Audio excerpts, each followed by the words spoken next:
Hi everyone. TQM in education.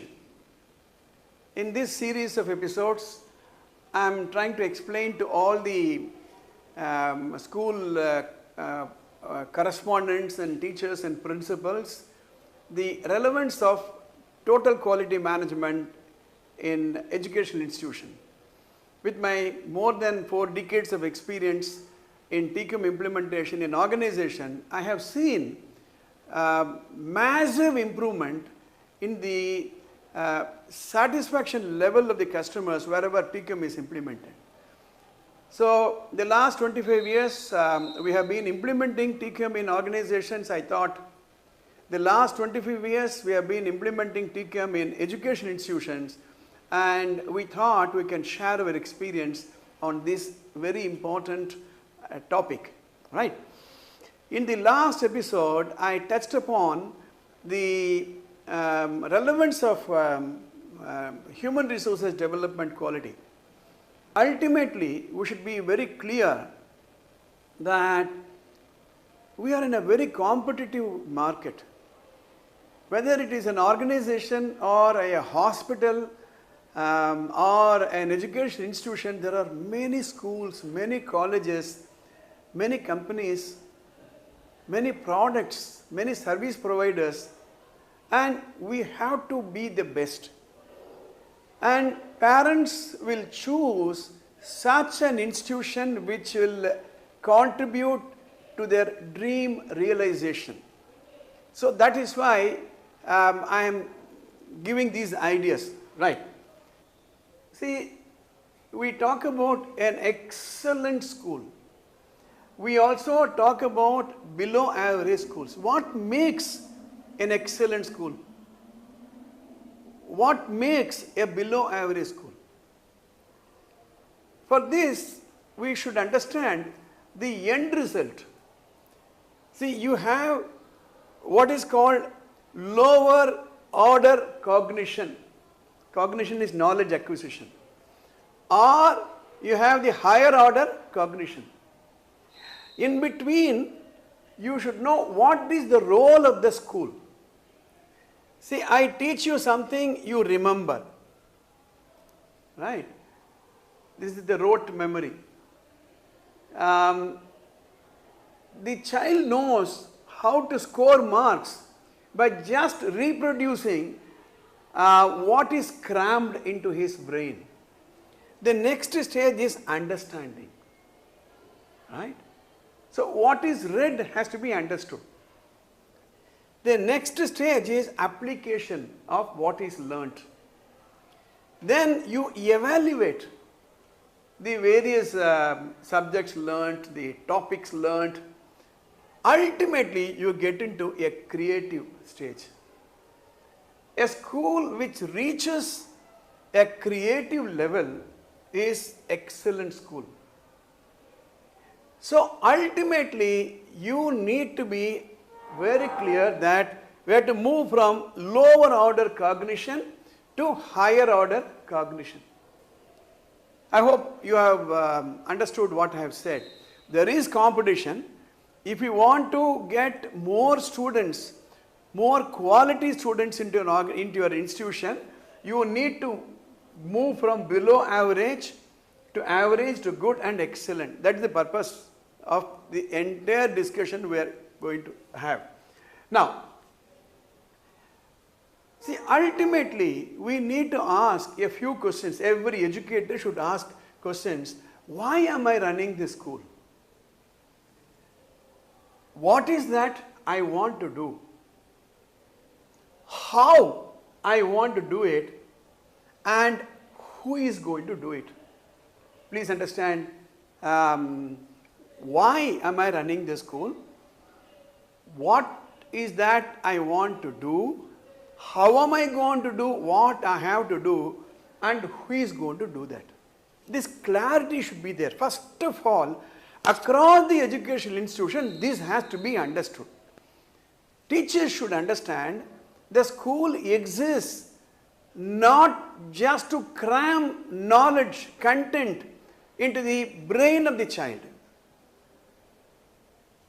These days, schools talk about mission. What is the mission? What is the vision? In some boards, for example, CBSE, the CBSE has asked every school to come out with a mission statement. For example, as an individual, I have a mission statement. My mission is to make a difference in others' life. So me and my wife, Radha, we want to live to this mission statement. So what is the mission statement? So go discuss with your top management. What is the mission? Right. If that is the mission, what is that I should do in my school? Right. Even if it is simple attendance taking, it is simple teaching them mathematics. How am I going to teach mathematics and who is going to do that? So this is the mission statement. Mission statement is nothing but a public announcement that this is what I want to do. In fact, the moment you answer this question, why I want to do this, many of these questions will be answered. I hope I am making myself very clear. Now, for example, Chinmaya International Vidyalaya, the mission statement reads, to mold children into productive and responsible global citizens with a strong character through holistic education, enriched by the knowledge of Indian culture, a feeling of patriotism and universal outlook. Now, this is the mission statement. Now, this is the why. If this is why, what is that you want to do? What activities, what initiatives you want to do? What events you want to conduct? How are you going to conduct it and who is responsible? So, this is one mission statement. You can browse to the internet. There are umpteen number of mission statements are available. For example, Sony, you take organization. At Sony, our mission is to be a company that inspires and fulfills your curiosity. Groundbreaking new excitement and entertainment in ways that only Sony can do, in only ways only Sony can do. Creating unique new cultures and experience. This is the Sony emblem. Now, if Sony has a mission statement like that, then there are a lot of Sony distributors. In every town you will have Sony products, every shop you will have more than one product. Each Sony product will reflect that. However, you will not buy a Sony product from any shop. A shop makes a difference. You will not buy the Sony product for any shop. For the same Sony television, 10 different shops will be there. You will not buy it from any of the 10, but you will choose one shop because the experience that you went through is different. Right? So you have a mission statement. You have the product which reflects the quality which the founder wants, and then it is displayed all over. Right? Then there are important questions I thought I should give. Let's say schools are distributors of education. Right? Let's say that there is a consumer product company. The company does not sell across. They have distributors. Hindustan Lever, they have distributors. Britannia, they have distributors. So, education and schooling is the product, like a television. So, you have the school A, school B, school C, school D, school E. Same education. Wherever you go, 1 plus 1 is equal to 2. 10 minus 1 is equal to 9. Wherever it is, there are the same alphabet, same geography. Schools do not change the geography, right? But the way it is perceived by the people, that is why even though Sony is the same brand, is identical, but every shop is not making identical sales. Please understand, right? I hope you have understood education is a product and school is a distributor of a product which is called education. In my time management seminars, I used to link the mission statement into activities. Let's say you have a mission statement. Go and ask your management, they will give you the mission statement of your school, right? So this is my mission statement. Now, let me say my mission is to make a difference in others' life. So then I have various roles. How am I going to live my mission statement? So I have a magazine, right? I am a YouTuber. I am heading a school. I do counseling, right? I write books. I write articles. Now, all these things are my roles. In each role, I have a goal. For each goal, I have a task. And for each task, we have activities. So, in the application of TCM, the school's mission statement is deployed. So, role, the trustees have a role, they have a goal, they have a task, and they have to do certain activities.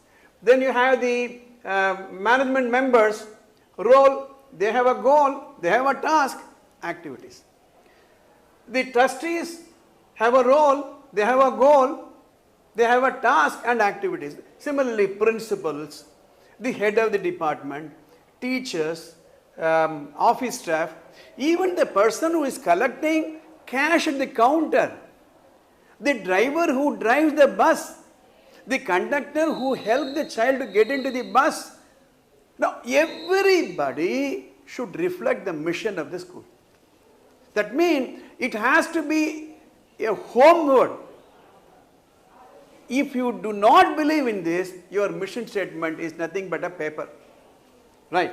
So, I hope you have understood this. So, you have other mission statement of other schools. For example, this says, we foster an enthusiastic, creative community of learners prepared to continue their intellectual, emotional and physical development. This is a mission statement of another school. So, I have one interesting mission statement, Delhi Public School. It's a very big statement. In the big statement, the first two are very, very important. It reads, we believe that education is service to society. Our mission is to educate for empowerment and enlightenment. We shall strive to make our school a place where each child's potential is developed to the optimum, so that we may reach our goal of excellence in the competitive world. Read this, the second one. We shall strive to make our school a place where each child's potential is developed to the optimum, so that we may reach the goal of excellence in the competitive world.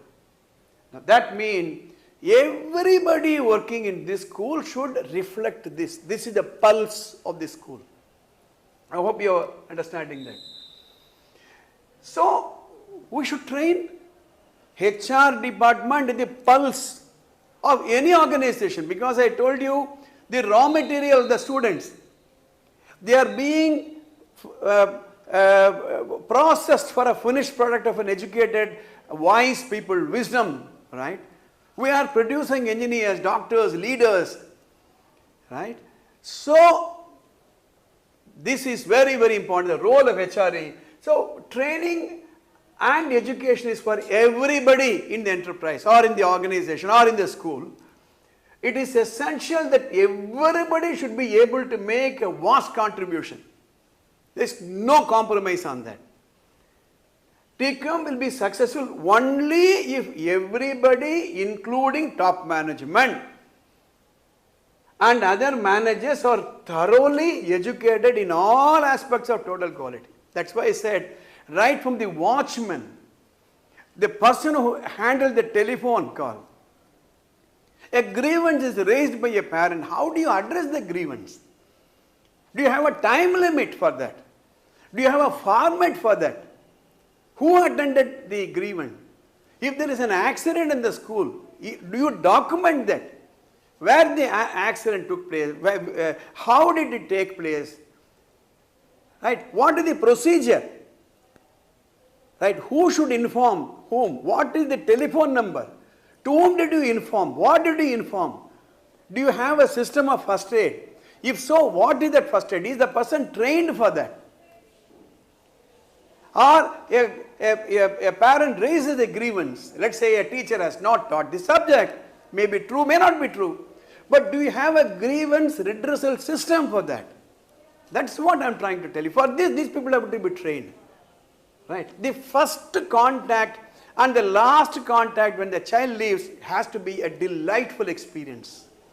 Right? Now, that means the human capital is the most valuable asset in any organization or any enterprise. That's why Henry Ford said, take away my plant, take away my money, take away my property, take away everything, but leave my people with you. I will create one more Ford organization. Right? Right. So TQM must become a part of company life. We should breathe TQM. Every employee must not only know about TQM but actually talk quality. Hey, what am I doing? How am I doing? Can I improve? Right? So, the organization must therefore put a well-developed TQM training. Maybe when we work face to face, we'll be able to come out with a very clear action plan for implementing TQM. I hope I have made myself clear in the critical role of the HR department and how each and every person should own the responsibility for a total quality. So I go back what I said, why am I running this institution? If this is the reason, which is the mission statement, what is that I am going to do? If this is what I have to do. For example, if I have to inform the parent about the accident, how am I going to do that and who is going to do that? I hope you have understood. Please subscribe to the channel if you have not yet already. Press the bell button so that updates will come to you. If you have any clarification, if you have any doubts, please post it in the comment box. We will be very happy to come back to you. All the best. See you in my next episode. ABS Vidya Mandir, Tiruvallur. ABS Vidya